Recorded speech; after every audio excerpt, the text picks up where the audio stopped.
உங்க வீட்ல நடக்கிற கிட்ஸ் பர்த்டே பார்ட்டிக்கு ஒரு அஃபோர்டபுளான, பட்ஜெட் ஃப்ரெண்ட்லியான, கஸ்டமைஸ்டு கிஃப்ட் பார்க்குறீங்கன்னா, அப்போ நீங்க இந்த பிக்கி பேங்க்க சூஸ் பண்ணலாம். சிவகங்கையிலேருந்து ஒரு கஸ்டமர் அவங்க சன் ஃபர்ஸ்ட் பர்த்டேக்கு நம்மக்கிட்ட 100 பீசஸ் பிக்கி பேங்க்ஸ் ஆர்டர் பண்ணியிருந்தாங்க. அவங்க கேட்ட மாதிரியே அவங்க சன் ஃபோட்டோ, தமிழ்ல thank you note, Vajravel photo ஒரு ஃபியூ டின்ஸ்லேயும், இன்னும் கொஞ்சம் டின்ஸ்ல வஜ்ரவேல் ஃபோட்டோ. உங்க வீட்ல நடக்கிற கிட்ஸ் பர்த்டே பார்ட்டிக்கு ஒரு அஃபோர்டபுளான, பட்ஜெட் ஃப்ரெண்ட்லியான, கஸ்டமைஸ்டு கிஃப்ட் பார்க்குறீங்கன்னா, அப்போ நீங்க இந்த பிக்கி பேங்க்க சூஸ் பண்ணலாம்.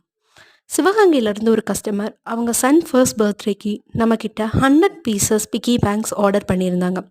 அவங்க கேட்ட மாதிரியே அவங்க சன் ஃபோட்டோ, தமிழ்ல thank you note, Vajravel photo ஒரு ஃபியூ டின்ஸ்லேயும், இன்னும் கொஞ்சம் டின்ஸ்ல வஜ்ரவேல் ஃபோட்டோ. உங்க வீட்ல நடக்கிற கிட்ஸ் பர்த்டே பார்ட்டிக்கு ஒரு அஃபோர்டபுளான, பட்ஜெட் ஃப்ரெண்ட்லியான, கஸ்டமைஸ்டு கிஃப்ட் பார்க்குறீங்கன்னா, அப்போ நீங்க இந்த பிக்கி பேங்க்க சூஸ் பண்ணலாம்.